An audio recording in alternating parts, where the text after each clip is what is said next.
যে সমস্ত স্টুডেন্ট 2025 সালে West Bengal council of higher secondary education থেকে ক্লাস 11-এর সেমিস্টার 2 এক্সাম দিতে যাচ্ছ, তাদের সবাইকে confident English with Partha sir এই এডুকেশনাল চ্যানেলে স্বাগত। আজকে আমি তোমাদেরকে ক্লাস 11 সেমিস্টার 2 এর কিছু সাজেশান দেব।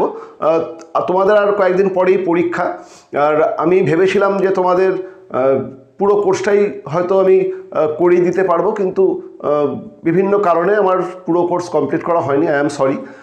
বেশ কিছু পড়িয়ে দিয়েছি কিন্তু সবকটাই পড়াতে পারিনি।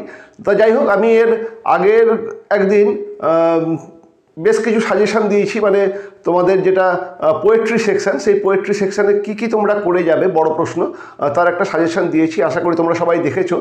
আর স্টিল আই রাইজের আমি টাইটেল, থিম, সেন্ট্রাল আইডিয়া সেই প্রশ্নের উত্তরটাও লিখিয়ে দিয়েছি। ইম্পর্টেন্ট প্রশ্ন, দেখে নেবে। যাই হোক, আজকে আমি তোমাদেরকে প্রোজ সেকশনে সাজেশন দেবো। তোমরা সবাই জানো যে তোমাদের সেমিস্টার 2-তে মোট 40 নম্বরের লিখিত পরীক্ষা দিতে হবে। মানে তোমাদের এই টোটাল সেমিস্টার 1 এবং সেমিস্টার 2-তে মোট 100 নম্বর আছে। সেমিস্টার 1-এ তোমরা 40 নম্বর লিখিত পরীক্ষা দিয়েছো, সেমিস্টার 2-তেও তোমরা 40 নম্বর লিখিত পরীক্ষা দেবে, 20 নম্বর আছে প্রজেক্ট। যাই হোক, সেমিস্টার 2-তে তোমাদের 4টে আগে ছিল, বর্তমানে 5টা প্রোজ আছে, যেখান থেকে তোমাদের 10 নম্বরের উত্তর করতে হবে। 2টো পোয়েট্রি আছে, সেখান থেকে 10 নম্বরের উত্তর করতে হবে। রেভারেন্ড লালবিহারী দের 3টে ছোটো গল্প আছে ফোক টেলস অফ বেঙ্গল থেকে, মানে র্যাপিড রিডার, সেখান থেকে তোমাদেরকে 5 নম্বরের উত্তর করতে হবে। এবং তোমাদের নন টেক্সচুয়াল গ্রামার আছে, সেখান থেকে 5 নম্বরের উত্তর করতে হবে। আর 10 নম্বর তোমাদের রাইটিং স্কিল বা ইএসপি সেটা আছে, সেখানে বেশ কিছু রাইটিং আছে, সেখান থেকে তোমাদের 10 নম্বর উত্তর করতে হবে, মোট 40। তা যেটা প্রোজ সেকশন, প্রোজ সেকশনে যে 4টে আগে ছিল, বর্তমানে 5টা, না আমি বারবার করে সেই 4টেতেই চলে আসছি, যে এই 5টা প্রোজ আছে, সেখান থেকে মোট তোমাদের 10 নম্বরের উত্তর করতে হবে, যেখানে তোমাদেরকে একটা বড় প্রশ্ন করতে হবে 6 নম্বরের। মানে মোট ওই 5টা টপিক থেকে 3টে প্রশ্ন থাকবে, সেই 3টে প্রশ্নের মধ্যে একটা তোমাদেরকে অ্যান্সার করতে হবে বড় প্রশ্ন, যেখানে 6 নম্বর থাকবে। এবং ওই 5টা টপিক থেকে 4টে শর্ট প্রশ্ন থাকবে, মানে যে কোনো 4টে বিষয় থেকে একটা একটা করে থাকবে। এবং সেই 4টে প্রশ্নের মধ্যে তোমাদেরকে 2টোর উত্তর দিতে হবে, যেগুলো 2 মার্কস করে, মানে 2 মার্কস করে। তার মানে 2 দুগুণে 4, এবং এইদিকে বড় প্রশ্ন 6। মোট এই 10 নম্বর তোমাদের প্রোজে আছে। পোয়েট্রিতে তোমাদেরকে 3টে বড় প্রশ্ন দেওয়া হবে, এই 2টো পোয়েট্রি থেকে 3টে বড় প্রশ্ন হবে, তার মধ্যে তোমাদেরকে একটা লিখতে হবে। ওকে। আর 2টো পোয়েট্রি থেকে 2 করে 4টে শর্ট প্রশ্ন দেওয়া হবে, 2টো লিখতে হবে, এবং তাতেও 10 নম্বর আছে। আর যেটা র্যাপিড রিডার, সেখানে 3টে যে টপিক আছে তার থেকে একটা একটা করে 3টে মোট প্রশ্ন হবে, যেখানে একটা লিখতে হবে 5 নম্বরের। আর নন টেক্সচুয়াল গ্রামার 5 নম্বর। আর যেটা রাইটিং স্কিল, সেখানে হয় তোমাদেরকে প্যারাগ্রাফ লিখতে হবে 10 নম্বরের, অথবা তোমাদেরকে অফিসিয়াল লেটার 5 নম্বর, এবং তোমাদের রিপোর্ট আছে, সেই ইভেন্ট রিপোর্টিং, সেখানে 5 নম্বর, মোট 10 নম্বর। এই হচ্ছে তোমাদের সিলেবাসটা। তা আমি তোমাদেরকে আগের দিন যেটা পোয়েট্রি সেকশন, তার বড় প্রশ্ন দিয়েছি, 3টে 6টা দিয়েছি 2টো কবিতা থেকে। সেই 6টা করে গেলেই তোমরা একটা কমন পাবে, মানে একাধিক কমন পাবে। একটা তোমাদের লিখতে হবে, একটা তোমরা খুব সুন্দরভাবেই লিখতে পারবে, কোনো অসুবিধা নেই। ওই 6টা প্রশ্ন দেখে গেলেই হবে, তার থেকে বেশি দেখার দরকার নেই। মানে ইনফ্যাক্ট ওর থেকে কম দেখে গেলেও হয়, কিন্তু মানে লিখতে তো হবে একটা, আর যে কোনো একটা কবিতাকে ভালো করে গেলেই হয়। কিন্তু আমি দুটোরই, কারণ কে কোনটা করেছো, আর আমিও যেহেতু সবকটা পড়ে উঠতে পারিনি এখনও, সেই জন্য আমি দুটোরই যে 3টে করে প্রশ্ন দিয়েছি, ওই 3টের মধ্যেই একটা থাকবে। যে যেটা পারবে ভালো করে তৈরি করে যেও। আর 2টো তৈরি করে গেলে তো মানে ওয়েল অ্যান্ড গুড, খুব ভালো কথা। প্রোজ সেকশানে 5টা আছে, ক্যাথরিন মেন্সফিল্ডের 2টো, আর গার্ডেন পার্টি আর দ্য ফ্লাই। আর এদিকে তোমরা পাচ্ছ ফ্রান্সিস বেকনের অফ স্টাডিজ, তোমরা পাচ্ছ Alias Jimmy Valentine by O Henry, এটা পাচ্ছ মাদার টেরেজার নোবেল লেকচার পাচ্ছ। এই 5টা টপিক পাচ্ছ। তা বেশিরভাগ স্কুলেতেই সব পড়ানো সম্ভব হয়ে ওঠেনি, যার তোমাদেরকে একটা বড় প্রশ্ন করতে হবে। সেই জন্য আমার সাজেশান, এটা সম্পূর্ণ আমার সাজেশান, যে তোমরা যদি 2টো টপিক খুব ভালো করে যাও, তাহলেই তোমরা 2টোই কমন পেয়ে যাবে। তোমাদেরকে লিখতে হবে একটা, 2টো টপিককে ভালো করে যাও, তাহলেই তোমরা একাধিক প্রশ্ন পাবে এবং সেখান থেকে খুব সুন্দর উত্তর করতে পারবে। আমি যেহেতু আমি নিজে অফ স্টাডিজটা পড়িয়েছি, এবং অ্যালিয়াস জিমি ভ্যালেন্টাইনের মোটামুটি প্রায় শেষের দিকে চলে এসছে, আর একটা ক্লাস বাকি আছে। আমি নেক্সট দিন সেই ক্লাসটা করে দেবো, তাহলে আমার দুটো পড়ানো হয়ে যাবে এবং সেই দুটো থেকেই আমি সাজেশন দিচ্ছি, ওই দুটো থেকেই তোমরা করে যাও। এবং ওই দুটোই তুলনামূলকভাবে মানে ক্যাথরিন ম্যানসফিল্ডের দ্য ফ্লাইটা ছোটো, কিন্তু একদম শেষে অ্যাড হয়েছে, বেশিরভাগ স্কুলই পড়ায়নি, হয়তো ওখান থেকে প্রশ্ন রাখবেও না। আর গার্ডেন পার্টি অনেকটা বড়, মানে অনেকটা বড়, সেখান থেকেও প্রশ্ন রাখার সম্ভাবনা কম। মাদার টেরেজা থেকে প্রশ্ন, 3টে প্রশ্ন থাকবে, তার মানে মাদার টেরেজা থেকে একটা প্রশ্ন থাকার সম্ভাবনা রয়েছে নোবেল লেকচার থেকে। কিন্তু আমি বলবো যে ওগুলোর তুলনায় অফ স্টাডিজ এবং অ্যালিয়াস জিমি ভ্যালেন্টাইন করে যাও, এখান থেকে প্রশ্ন থাকবেই, অফ স্টাডিজ থেকে থাকবেই, অ্যালিয়াস জিমি ভ্যালেন্টাইন থেকে থাকবেই, বাকি 3টে থেকে যে কোনো একটাকে চুজ করে প্রশ্ন দেওয়া হবে, কিন্তু এই দুটোতে থাকবেই। যাই হোক, তোমাদের একটা লিখতে হবে, এই দুটোকে ভালো করে যাও। আর যেহেতু আমি এই দুটো পড়িয়েছি, আমি এই দুটোরই সাজেশান দিচ্ছি, এগুলো করে গেলেই হবে। সাজেশান এটা আমি শুধুমাত্র অফ স্টাডিজে লিখেছি, এই অফ স্টাডিজটা বলে দেওয়ার পরে, মানে বোর্ডে জায়গা হয়নি, আমি মুছে তারপরে অ্যালিয়াস জিমি ভ্যালেন্টাইনটা লিখে দেবো বলে, আমি এটা এখন বলে দিচ্ছি। একটু অস্পষ্ট হয়তো লেখা হয়ে, মানে তোমরা দেখতে পাচ্ছেন কিনা জানি না, তবে একটা স্ক্রিনশট করে নেবে, জুম করে লিখে নেবে, আর আমি এটা পিডিএফও শেয়ার করে দেবো। এরপরে সেটাকে মুছে আমি যখন অ্যালিয়াস জিমি ভ্যালেন্টাইনটা লিখবো, সেটাও তোমাদেরকে বলে দেবো। এইগুলো করলেই তোমরা পেয়ে যাবে, ঠিক আছে। আর অ্যালিয়াস জিমি ভ্যালেন্টাইনের শেষ পার্টটা আমি পড়িয়ে দেবো, এবং আমার পোয়েট্রি সেকশানে আমি অলরেডি স্টিল আই রাইজ পড়িয়েছি, কিন্তু আমার মানে রবার্ট ব্রাউনিংয়ের মাই লাস্ট ডাচেস পড়ানো হয়নি, সেটাও পড়িয়ে দেবো। ক্লাস মানে এখনও 2-3 দিন তোমাদের পরীক্ষা দেরি আছে, তোমরা ক্লাস 11 তোমরা শেষের সময়ই পড়ো, আমি পড়িয়ে দেবো, অসুবিধার কিছু নেই। চলো ঝট করে একবার দেখে নিই ফ্রান্সিস বেকন থেকে তোমরা কি করবে। এখানে 6টা প্রশ্ন আছে, ফ্রান্সিস বেকনের 6টা প্রশ্ন আছে। প্রশ্ন অনেক, দেখে ঘাবড়াবার কিছু নেই। ফ্রান্সিস বেকনের আসলে ব্যাপারটা কি, ফ্রান্সিস বেকনের যে প্রোস পৃষ্ঠা সব থেকে ছোট, কিন্তু সব থেকে তোমাদের যতগুলো এই সিলেবাসের মধ্যে টপিক আছে, এর থেকে ভালো কোনো টপিকও নাই। আর এটা তোমাদের সারা জীবনে কাজে লাগবে। প্রতি লাইন তুলে তুলে প্রশ্ন হয়, প্রতি লাইন তুলে তুলে প্রশ্ন হয়, মানে এই একটা 1.5 পাতাও ঠিক নয়, ওই সেই ছোট্ট একটা এসে তাতে অন্ততপক্ষে 500টা প্রশ্ন সেট করা যায়। আর এটা এত ইম্পর্ট্যান্ট, সারা জীবনে এটা কাজে লাগবে, কাজে এইটাকে অবশ্যই পড়ো। এই একটাতেই তোমাদের কাজ মিটে যাবে, মানে একটা যদি ঠিকমতো পড়ে যাও। কিন্তু যদি ইনকেস মানে বলা তো যায় না, তো প্রত্যেকটা স্কুল নিজে নিজে প্রশ্ন করবে, এবং যারা যেটা পড়েছে মানে পড়িয়েছেন তার উপর থেকেই প্রশ্ন করবেন। যদি এবার ইনকেস কোনো স্কুলে ফ্রান্সিস বেকন না পড়ানো হয়, তাহলে সেখান থেকে প্রশ্ন নাও থাকতে পারে। এই জন্য আমি দুটোকে সাজেস্ট করবো, নইলে বলতাম যে একটাই ভালো করে দেখে যাও, সেখান থেকেই পেয়ে যাবে, কিন্তু দুটো দেখে যাও, দ্যাটস এনাফ, তাতেই পেয়ে যাবে। আর সেই দুটো ফ্রান্সিস বেকন, এখানে প্রশ্ন অনেক হলেও উত্তর লেখাটা খুবই সোজা, এবং উত্তরগুলো খুবই ছোট হয়, অসুবিধার কিছু নেই। এবং লাইন তুলে তুলে প্রশ্ন যেমন হয়, কিন্তু কনসেপচুয়াল প্রশ্নও আসে, এবং এবারে যা আসবে সব কনসেপচুয়াল প্রশ্নই আসবে, তার মধ্যে লাইন থাকতে পারে, অসুবিধার কিছু নেই। আমি জিনিসটা পড়িয়ে দিয়েছি, একবার ওই পড়ানোটা শুনে নেবে, সমস্ত উত্তর পেয়ে যাবে, এখানে খুব একটা জটিলতা নেই। ইনফ্যাক্ট অ্যালিয়াস জিমি ভ্যালেন্টাইনেরও সেই একই কথা, গল্পটা পড়তে খুব ভালো লাগে, এবং আমি বলেওছি যে ওটা মানে আমার মতে বিশ্বের শ্রেষ্ঠ প্রেমের গল্প, তোমাদের পড়তেও ভালো লাগবে, একবার দেখে নেবে। ওখান থেকে প্রশ্নগুলো যেগুলো হয়, একটা প্রশ্ন বাদ দিয়ে মোটামুটি সবই খুব সোজা থাকে। একটা প্রশ্ন ট্রান্সফরমেশন অফ ক্যারেক্টারের উপর একটা হয়, সেটা একটুখানি লেখা জটিল কিছু না, একটু বড় হয়, এই যা। যাই হোক, আমি সেটা সাজেশনও দিয়ে দেবো, আর তারপরে দেখা যাক, মানে যতটা পারা যায় আমি কভার করে দেবো। ওকে, বলে দিই ফ্রান্সিস বেকনের এই অফ স্টাডিজ থেকে কী কী করবে। প্রথমেই যেটা সবার আগে করবে সেটা হচ্ছে Bacon as an essayist. Francis বেকনের অফ স্টাডিজটাই মানে এটা হচ্ছে মেন প্রশ্ন, ঠিক আছে, এবং সেটাকেই আমরা প্রথমেই রেখেছি, beacon as an essayist in view of studies.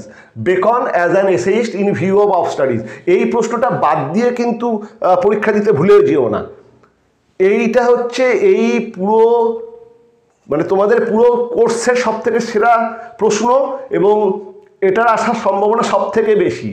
যারা প্রশ্ন করবেন তারা প্রথমেই ওই অফ স্টাডিজে প্রথমেই বেকন অ্যাজ অ্যান এসেইস্ট এই প্রশ্নটাকে রাখার চেষ্টা করবেন। ইনকেস অন্য কিছু রাখলে আলাদা কথা, কিন্তু এই প্রশ্নটা অবশ্যই তৈরি করে যেও। Beacon as an essayist in view of studies, ঠিক আছে? এটা অন্যভাবেও আসতে পারে, beacon as a Renaissance thinker in light off studies. Beacon as a Renaissance thinker in light off studies, সেখানেও বেকনের স্টাইল এবং বেকনের যে লেখার যে বৈশিষ্ট্য সেগুলোকেই বলতে হবে। আর এটা অন্যভাবে আসতে পারে, comment on the style of the essay of studies, শুধু অফ স্টাডিজের স্টাইল বলেও আসতে পারে। অফ স্টাডিজের স্টাইলও যা, সেটাই বেকন অ্যাজ অ্যান এসেইস, সেটাই beacon as an Renaissance thinker, মানে সমস্ত কিছুই এই অফ স্টাডিজকে কেন্দ্র করেই। তোমাদের তো শুধুমাত্র অফ স্টাডিজই আছে, এখানে বেকনের একাধিক এরকম বিখ্যাত এসে রয়েছে, কিন্তু তোমাদের শুধুমাত্র অফ স্টাডিজ আছে। তোমাদের যা কিছু প্রশ্ন এই অফ স্টাডিজ বেশি হবে। বেকন অ্যাজ অ্যান এসেইস্ট যদি প্রশ্নটা আসে, সেখানেও সেই অফ স্টাডিজকে নিয়েই তোমাকে লিখতে হবে, অন্য কিছু নিয়ে লিখলে হবে না। কাজেই এই প্রশ্নটা ম্যান্ডেটারি, প্রত্যেকেই করবে। Beacon as an essayist in view of studies, beacon as a Renaissance thinker in light off studies. Sir এই দুটো কি একই উত্তর? সবই একই উত্তর, সবই একই উত্তর। Comment on the style of the essay of স্টাডিজের স্টাইল, সেটাও একই উত্তর। এটা অন্য আরোভাবে আসতে পারে, of studies reflects the renaissance mind of Francis Bacon. Of studies reflects the renaissance mind of Francis Bacon. Okay, এটা অন্যভাবে আসতে পারে, style and techniques used in of studies. Style and techniques used in of studies এভাবেও আসতে পারে। এটা মানে এইগুলো আরও হাজার গন্ডা প্রশ্ন এই স্টাইলের উপরে, বা বেকন অ্যাজ অ্যান এসেইস্টের উপরে, বা বেকন অ্যাজ অ্যান রেনেসা থিঙ্কারের উপরে আরও হাজার গন্ডা প্রশ্ন সেট করা যায়। খালি দেখে নেবে প্রশ্নের মধ্যে বেকন অ্যাজ অ্যান মানে এসেইস্ট এই কথাটা আছে কিনা, অথবা স্টাইল আছে কিনা, অথবা টেকনিক আছে কিনা, অথবা রেনেসা মাইন্ড প্রশ্নের মধ্যে আছে কিনা।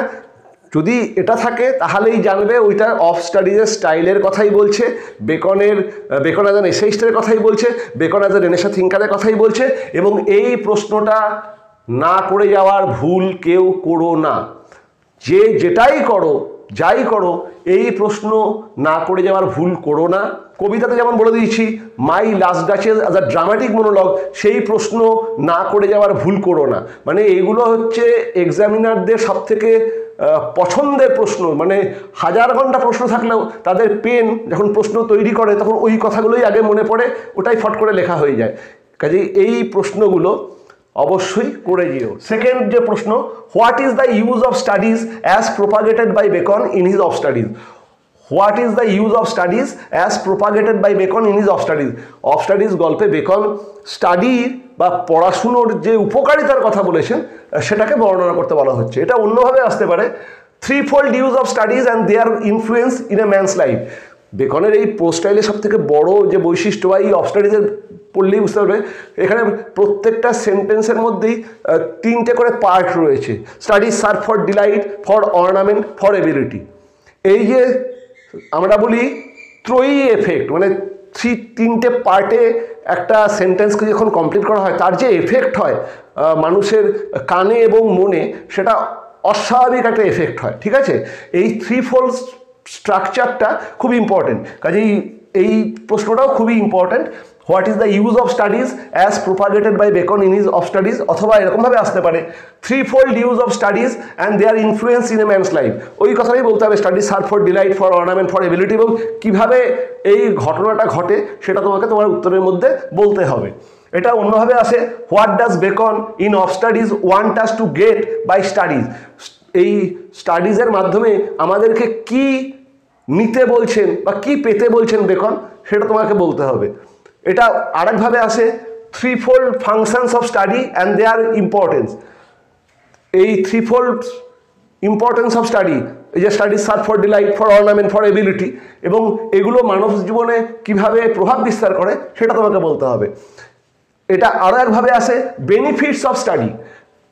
According to beacon there are 3 benefits of study, সেইগুলোকে তোমাকে বলতে হবে, মানে সেই একই জিনিস। ঠিক আছে, কিন্তু এই প্রশ্নটা ভেরি ইম্পর্টেন্ট, কারণ এই অফ স্টাডিজের যেটা বেকনের প্রথম মানে একটা টপিক সে শুরু করছে, ইনফ্যাক্ট অফ স্টাডিজ দিয়েই বেকন তার এসএস সিরিজ শুরু করছে। মানে এটা সে দীর্ঘ, বাকিগুলো তারপরে পরপর লেখা হয়েছে, এটা দিয়েই বেকন তার সমস্ত চিন্তা জগতের প্রথম যে সূত্রপাত, মানুষকে তার চিন্তা মানুষকে জানাচ্ছে এই অফ স্টাডিজের, মানে এই এসএল সিরিজে অফ স্টাডিজ দিয়ে শুরু করছে। কাজে যেটা দিয়ে শুরু করছে এবং তার প্রথম লাইন তার ইম্পর্টেন্স সব থেকে বেশি, এটা খেয়াল রেখো, ঠিক আছে। বেনিফিটস অফ স্টাডি, এবং সবথেকে বড় কথা এই যে বেকনের এই স্টাডিজের এই সমস্ত যে সেন্টেন্সগুলো আছে এগুলো সব প্রভাব হিসেবে ইউজ হয়, মানে যুগের পর যুগ ধরে মানুষরা এই কথাগুলোকে ব্যবহার করে, জানে না যে কে বলেছে কিন্তু মানুষরা ব্যবহার করে, মানে এদের গুরুত্বটা এতটাই বেশি, বোঝা গেল? তাহলে এই প্রশ্নটাকেও দেখে যেও, মানে ভালো করে তৈরি করো, দেখে যেও না, ভালো করে তৈরি করো। 3 number, how does Bacon classify books from practical point of view. Bacon বইকে কিভাবে, মানে বইয়ের কি শ্রেণীবিভাগ করেছেন, মানুষের বাস্তব জীবনে বইগুলো কিভাবে কাজে লাগবে, মানে সেই হিসাবে বইকে তিনি কিভাবে শ্রেণীবিভাগ করেছেন, এটাও ইম্পর্টেন্ট। এটা অন্যভাবে আসতে পারে, classification of books and the right approach to study. এই বইগুলোর কি শ্রেণীবিভাগ করেছেন এবং কীভাবে মানুষ সেই বইগুলোকে পড়বে, মানুষ কিভাবে বই পড়বে, সব বই কি মানুষ পড়বে, বা সব বই পড়লে কতটা পড়বে বা কিভাবে পড়বে, এটা নিয়েও প্রশ্ন আসতে পারে। এটা আরেকভাবে আসে, একটা কোটেশনের মধ্যে আসে, distil books are like common distilled water flashy things discuss. এই লাইনটা তুলে প্রশ্ন হামেশাই হয়, distil books are like common distilled water flashy thing, এটাকে বর্ণনা করতে দেওয়া হয়। 4 নম্বরে, what are the warnings that Bacon gives us in of studies. এই অফ স্টাডিজে পড়াশুনোর উপকারিতা যেমন বলেছেন বেকন, পড়াশুনোর কিছু অপকারিতাও বলেছেন, বা পড়াশুনোটাকে যদি আমরা অন্যভাবে ব্যবহার করি তার কি কুফল আমাদের জীবনে পড়ে সেটাও বলেছেন, সেই কথাটা তোমাকে বলতে হবে। What are the warnings that Bacon gives us in of studies, কী সমস্ত সতর্কবার্তা অফ স্টাডিজে বেকন আমাদেরকে দিয়েছেন। এটা অন্যভাবে আসতে পারে, how does Bacon present the abuses of study. Study বা পড়াশুনোর অপব্যবহারকে বেকন কীভাবে বর্ণনা করেছেন। How are the various subjects of study perfected by experience, এবং বিভিন্ন বিভাগের পড়াশুনো কিভাবে অভিজ্ঞতার মাধ্যমে পরিপুষ্ট হয়। How does Bacon present the abuse of studies, পড়াশুনোর অপকারিতা সম্পর্কে কি বলেছেন তিনি। How are the various subjects of study perfected by experience, কীভাবে স্টাডির যে বিভিন্ন ব্রাঞ্চ রয়েছে সেটা এক্সপিরিয়েন্সের মাধ্যমে পারফেক্টেড হয়। মানুষের জীবনের যে এক্সপিরিয়েন্স, অভিজ্ঞতা, তার মাধ্যমে স্টাডি বা পড়াশুনো কিন্তু পারফেক্ট হয়, সেই সম্পর্কেও তোমাকে বলতে হবে। অ্যাবিউজটার সঙ্গে, অ্যাবিউজটা লিখলে 2-3 লাইনের উত্তর হয়, ছোট থাকে, এই জন্য পার্টে এটা দিতে পারে, ঠিক আছে। আর শুধু অ্যাবিউজেস অফ স্টাডিজ বলেও আসতে পারে। যাই হোক, এটা হলো 4 নম্বর প্রশ্ন। 5 নম্বর প্রশ্ন, এটাও ভেরি ইম্পর্টেন্ট, কোটেশনের মধ্যে প্রত্যেকটাই ইম্পর্টেন্ট, তারপরে যেটা খুব ইম্পর্টেন্ট সেটা আমি পরে বলছি। কোটেশনের মধ্যে, দে পারফেক্ট নেচার অ্যান্ড আর পারফেক্টেড বাই এক্সপিরিয়েন্স, ঠিক আছে, এটা একটা quotation. Which is referred to as they perfect nature, তারা নেচারকে পারফেক্ট করে এবং নিজেরা অভিজ্ঞতার মাধ্যমে তারা মানুষের চরিত্রকে পারফেক্ট করে এবং নিজেরা অভিজ্ঞতার মাধ্যমে পারফেক্ট হয় বা সঠিক হয়। এই দে বলতে কাদের কথা বলা হয়েছে, how do they perfect nature, কীভাবে তারা চরিত্র বা মানুষকে পারফেক্ট করে। What is the role of experience, এবং অভিজ্ঞতার ভূমিকা কী, এই প্রশ্নটা এরকমভাবে আসতে পারে। এটা আবার অন্য আর একটা লাইন তুলেও প্রশ্ন আসতে পারে কোটেশনের মধ্যে, natural abilities are like natural plants comma that need pruning by study. Natural abilities, মানুষের যে প্রকৃতিদত্ত ক্ষমতা, সেগুলো হচ্ছে গাছের মতো, যে প্রাকৃতিক যে গাছগুলো হয় সেরকম গাছের মতো, কিন্তু গাছকেও যেমন ছাঁটতে হয়, মানুষের যেটা ঈশ্বরদত্ত ক্ষমতা সেটাকেও ছাঁটতে হয়। কোনো জিনিসই না ছাঁটলে আগাছা তৈরি হয়, গাছ যদি না ছাঁটি সে যত ভালো গাছই হোক সেটা আগাছা তৈরি হবে। ঈশ্বর আমাকে যত কিছু দিক, আমার যতটাই ঈশ্বর প্রদত্ত ক্ষমতা থাক, আমি যদি পড়াশোনার মাধ্যমে সেটাকে না পারফেক্ট করি, আমি যদি আমার এই যেটা সহজাত প্রবৃত্তি সেটাকে কাটছাঁট করি, তাহলে কিন্তু সেটা একটা অন্য খারাপ ফলও দিতে পারে, এবং এক্সপিরিয়েন্সের মাধ্যমে আমরা নিজেকে পারফেক্ট করি। এই জায়গাটা কিন্তু ভালো করে দেখো। Natural abilities are like natural plants comma that need pruning by study. তার প্রশ্নটা হচ্ছে, what are like natural plants, কোন জিনিস প্রকৃতির যে গাছগুলো বেড়ে ওঠে তাদের মতো, what are like natural plants question mark. Why do they need pruning by study, কেন সেগুলোকে পড়াশোনার মাধ্যমে কাটছাট করতে হয়, প্রুন করতে হয়, ট্রিম করতে হয়, এই প্রশ্নটা দেখে যেও। মানে এখানে দুটো প্রশ্নই আছে অবলিক দিয়ে। এবং 6 নম্বরে, এটা very important, what are the impacts of different subjects on human mind. বিভিন্ন বিষয়ের মানুষের মনের উপরে বিভিন্ন বিষয়ের প্রভাব কি, পড়াশুনোর যে বিভিন্ন রকম ব্রাঞ্চ আছে তাদের প্রভাব মানব জীবনে বা মানুষের মস্তিষ্কের উপরে, সেটা তোমাকে বলতে হবে। What does beacon say about the healing effect of studies, এবং বেকন এই পড়াশুনোর মাধ্যমে বিভিন্ন রকম রোগের, বিভিন্ন মানসিক রোগ ভালো করা যায়। আমাদের যেমন শরীরে বিভিন্ন রকম রোগ হলে আমরা বিভিন্ন ওষুধ খাই বা বিভিন্ন এক্সারসাইজের মাধ্যমে সেই রোগগুলোকে সারাই, তেমনি মনের রোগ হলে তার জন্য বিভিন্ন রকম পড়াশুনো আছে যাদের মাধ্যমে মনের বিভিন্ন রকম রোগকে সারানো যায়। এই জায়গাটা ভেরি ইম্পর্টেন্ট, ঠিক আছে। What are the impacts of different subjects on human mind, question mark. What does beacon say about the healing effect of studies. এটা অন্যভাবে আসতে পারে, what are the recommended exercises for different types of diseases. Beacon বিভিন্ন রকম রোগের জন্য বিভিন্ন রকম ওষুধ বা এক্সারসাইজকে সাজেস্ট করেছেন। একদম শেষে দেখবে বেকন বিভিন্ন রকম রোগের জন্য বিভিন্ন রকম এক্সারসাইজ সাজেস্ট করেছেন, তারা কি কি। এটা 3 নম্বরের একটা প্রশ্ন আসতে পারে, সঙ্গে 3 নম্বরের আরেকটা পার্ট থাকতে পারে যে what are the medicinal or theoretic use of বা effects of studies on human mind. Medicinal মানে এই যে মানুষের মনের উপরে বিভিন্ন রকম পড়াশুনোর যে ভাগগুলো রয়েছে তারা কি এফেক্ট পড়ে। What are the medicinal or theoretic use or effects of studies on human mind, very important. তাই এইটা হলো অফ স্টাডিজের 6টা প্রশ্ন। অফ স্টাডিজ থেকে 600 প্রশ্ন হয়, 6টা প্রশ্ন তোমাদের দিলাম, এগুলোকে অবশ্যই করে যেও। মানে তোমাদের একটা পড়বে, কিন্তু এগুলো জেনে রাখলে সারা জীবনে কাজে লাগবে, অবশ্যই জেনে যেও। উত্তরগুলো কোনোটাই খুব একটা বড় না, প্রথম উত্তরটা আর শেষের উত্তরটা, প্রথম উত্তরটা 7-8 লাইন হবে, শেষের উত্তরটাও 7-8 লাইন হবে, বাকিগুলো সব ওই 4-5 লাইনেই শেষ। প্রথমটা সব থেকে ইম্পর্টেন্ট, দ্বিতীয়টা তারপরে ইম্পর্টেন্ট, মানে প্রথমটা সব থেকে ইম্পর্টেন্ট, দ্বিতীয় এবং মানে 2 এবং 6 এই দুটো প্রথমটার পরেই ইম্পর্টেন্ট। 2 আর 6 পাশাপাশি যাবে, তার মানে 1, 2, 6 ভয়ানক রকম ইম্পর্টেন্ট, বাকি 3টে ইম্পর্টেন্ট, কিন্তু প্রথম দ্বিতীয় এবং 6 নম্বরের মতো না, তাদের তুলনায় এদের ইম্পর্টেন্স একটু কম। কিন্তু এটা কোন স্যার, প্রত্যেকটা স্কুলে এটা যদি বোর্ডের প্রশ্ন হতো, একজন প্রশ্ন করতো, মানে একটা সেট টিম প্রশ্ন করতো, বোঝা যায়। কিন্তু এই বিভিন্ন স্কুলের সবার কথা তো বলা যায় না, কিন্তু তোমরা তো বিভিন্ন স্কুলের পরীক্ষা দেবে, কাজেই সব কটাকেই ভালো করে দেখে নিও, এই 6টাকে দেখে নিও। আর সবথেকে বড় মজা, এই 6টাকে তোমাদের তো একটা বড় প্রশ্ন করতে হবে, দুটো তো শর্ট প্রশ্ন করতে হবে। এই 6টা যে জায়গা আছে এই জায়গা থেকেই শর্ট প্রশ্ন থাকবে, ঠিক আছে, এটাও বলে দিলাম। তাহলে এই হলো অফ স্টাডিজের, এটার একটা স্ক্রিনশট নিয়ে নাও, আমি PDF দিয়ে দেবো, তবে স্ক্রিনশট একটা নিয়ে নাও এবং এগুলোকে অবশ্যই করে যেও। আর এরপরে আমি এটাকে মুছে তোমাদেরকে এলিয়াস জিমি ভ্যালেন্টাইন বা জিমি ভ্যালেন্টাইন তার উপরে সাজেশন দিচ্ছি। ওকে, চলো এবারে এলিয়াস জিমি ভ্যালেন্টাইন থেকে কী কী প্রশ্ন তোমাদের করতে হবে সেটা বলে দিই। এখানেও আমি 6টা প্রশ্ন রেখেছি, কিন্তু এখানেও বলে রাখা যে এখান থেকেও 1000 ঘন্টা প্রশ্ন হয়, কিন্তু যে 6টা খুব ইম্পর্টেন্ট সেগুলোই আমি রেখেছি। চলো একবার দেখে নিই যে কী কী রেখেছি। প্রথমে এই উপরেতে মানে আমি প্রশ্নটা লেখার পরে হঠাৎ মনে পড়লো যে সেখানে আরও কিছু দিয়ে প্রশ্ন দিয়ে দেওয়া ভালো, তাই উপর থেকেই বলতে শুরু করি। Jimmy Valentine is all about Jimmy's transformation discuss.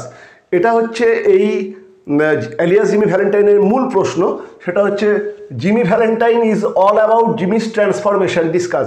Jimmy Valentine মানে এলিয়াস জিমি ভ্যালেন্টাইন এই গল্পটা জিমির চরিত্রের যে পরিবর্তন সেটাই এই গল্পের মুখ্য বিষয়, সেটাকে বর্ণনা করো। এটা অন্যভাবে আসতে পারে character of Jimmy Valentine, character of Jimmy Valentine, character of Ralph dispenser.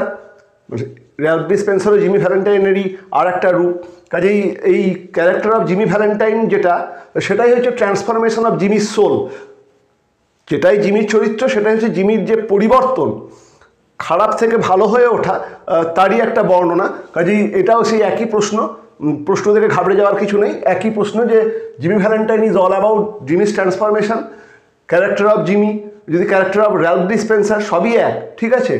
এটা তোমাদের যেটা ওয়েস্ট বেঙ্গল কাউন্সিল থেকে যে প্রশ্ন সাজেস্ট করেছে তার মধ্যে এটাকে একটু অন্যভাবে দিয়েছে, কিন্তু সেই প্রশ্নটাও এই একই প্রশ্ন, সেটাকেও রেখে দিয়েছি।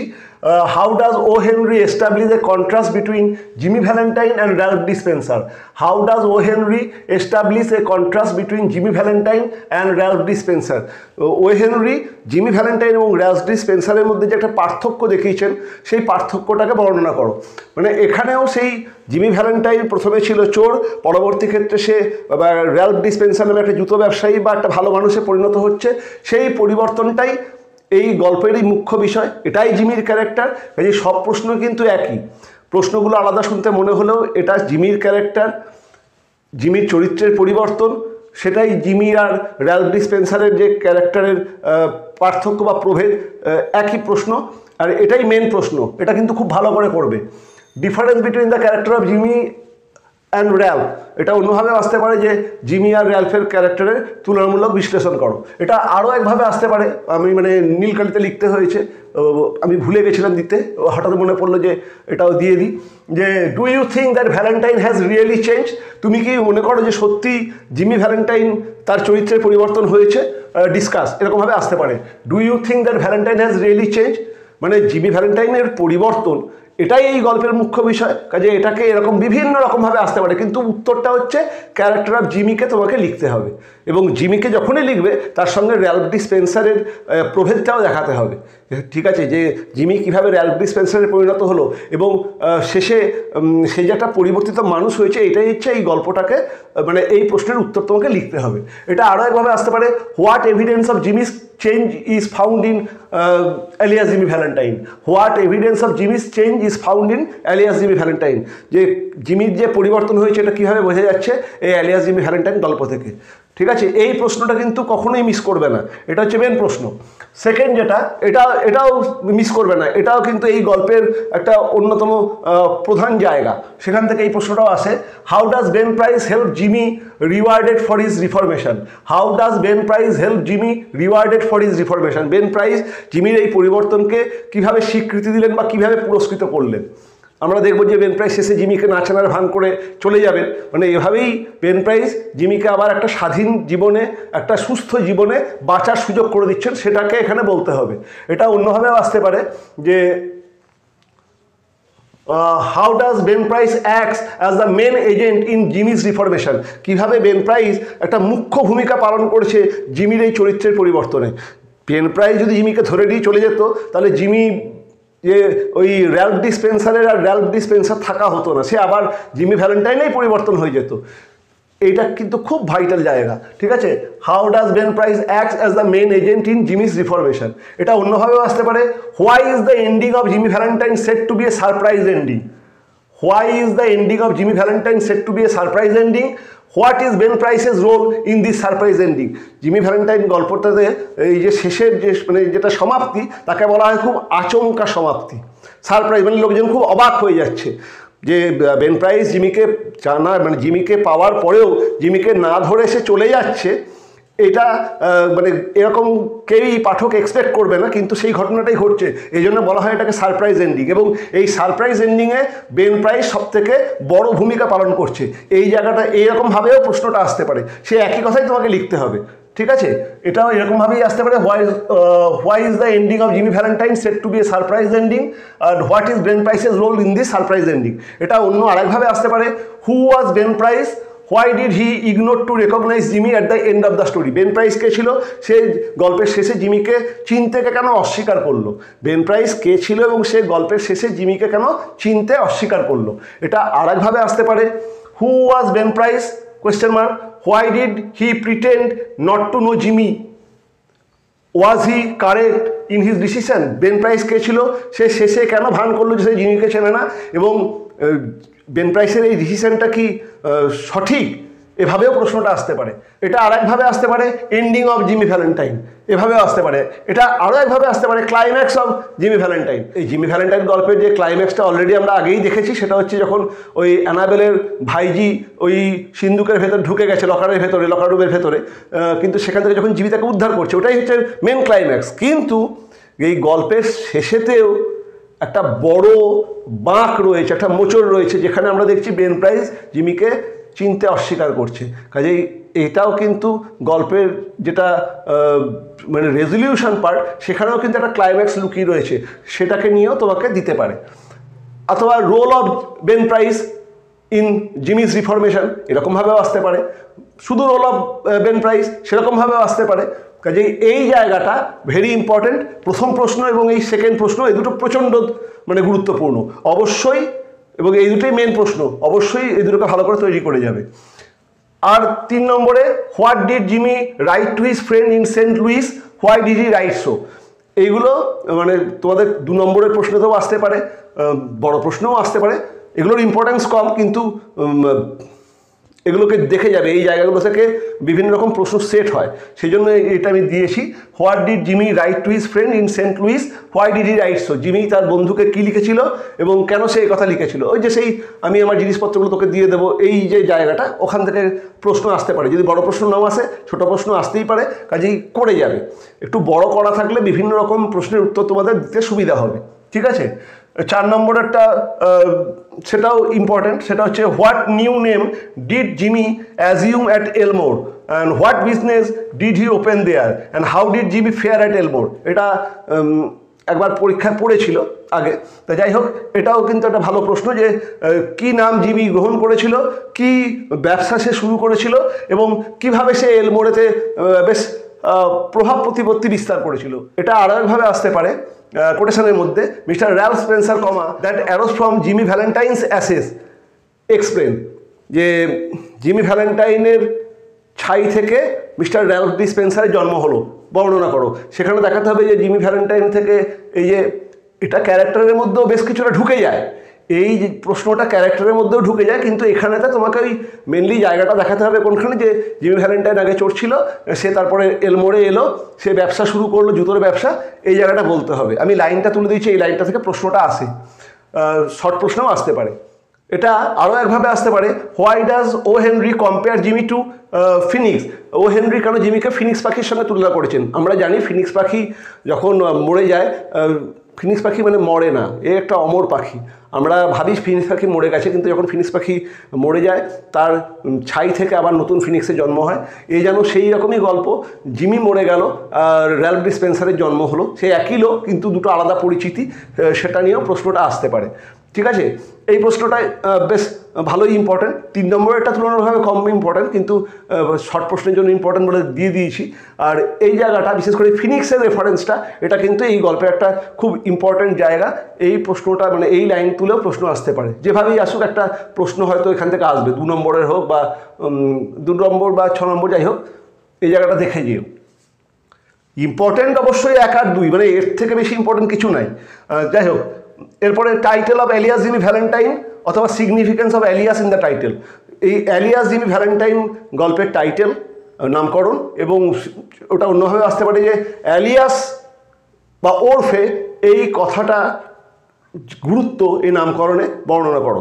যদিও তোমাদের বইয়েতে জিমি ভ্যালেন্টাইন বলে ছাপানো আছে, কিন্তু সিলেবাসটাতেও দেখবে সেখানে দেওয়া আছে এলিয়াস জিমি ভ্যালেন্টাইন, এবং এই গল্পটার রিফরমেশন সে তো আলাদা, কিন্তু এমনিতে এলিয়াস জিমি ভ্যালেন্টাইন বলেই এই গল্পটা সর্বাধিক পরিচিত, এবং সেখানে এলিয়াস বা ওরফের সিগনিফিকেন্সটা খুব ভাইটাল, ঠিক আছে। ওরফে জিমি ভ্যালেন্টাইন মানে র্যালফ ডি স্পেন্সার ওরফে জিমি ভ্যালেন্টাইন, এই জায়গাটা খুব ভাইটাল, এটা টাইটেলের মধ্যেই আছে।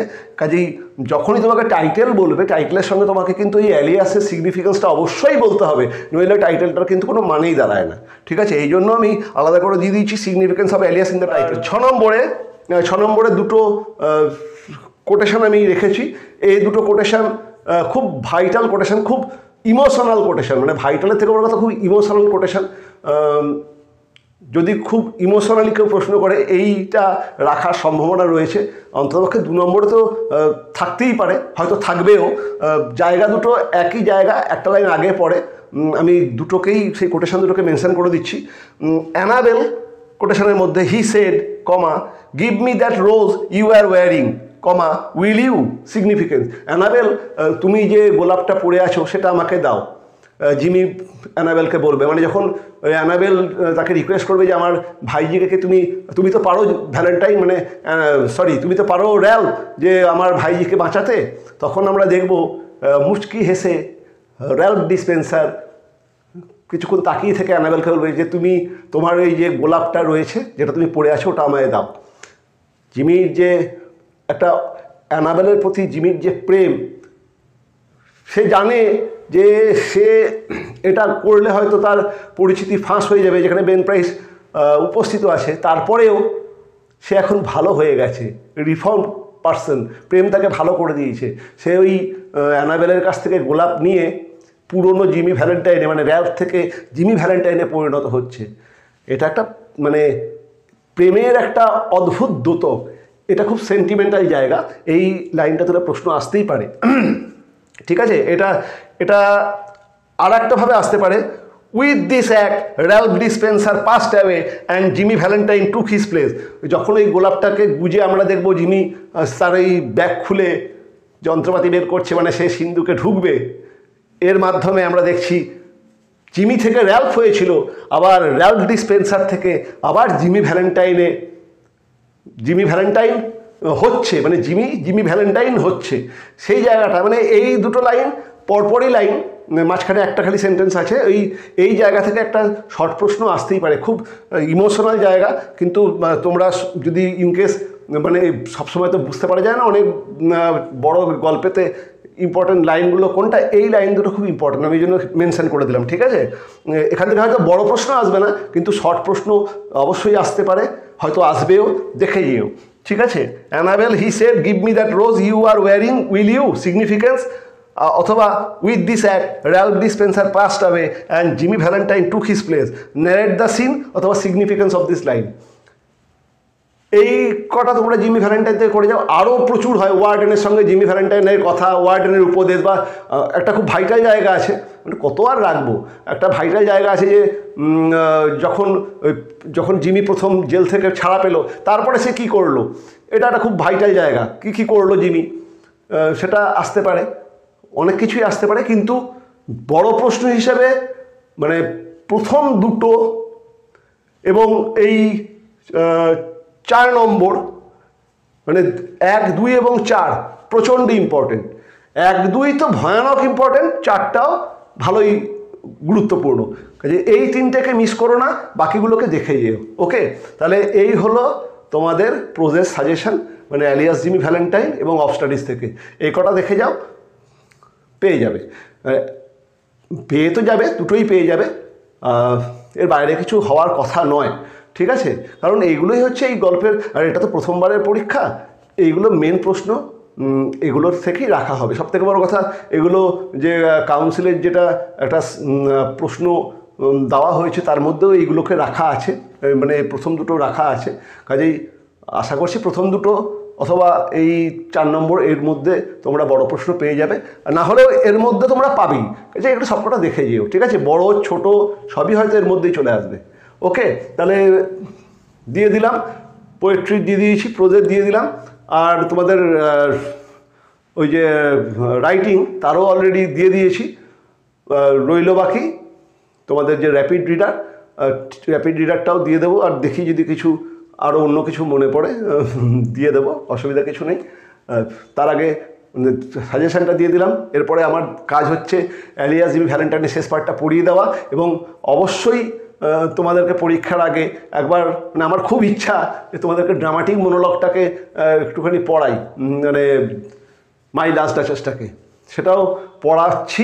আর এর মধ্যে যদি তোমাদের কোনো স্পেসিফিক কোনো কিছু কোয়ারিজ থাকে, কোনো চাহিদা থাকে, আমাকে জানাও, আমি চেষ্টা করব যে সেগুলোকে ফুলফিল করে দিতে। যদি তোমাদের কোনো স্পেসিফিক প্রশ্নের উত্তর লেখানোর দরকার হয়, বা কিছু তোমাদের নিজস্ব কিছু জিজ্ঞাসাও থাকতে পারে, আমাকে তোমরা কমেন্টের মাধ্যমে জানাও, আমি চেষ্টা করব। মানে সময়টা তো খুব কমে এসছে, আর আমার হয়ে ওঠেও নি আগে, যাই হোক আমি অবশ্যই চেষ্টা করব সেগুলোকে ফুলফিল করে দেওয়ার, ঠিক আছে।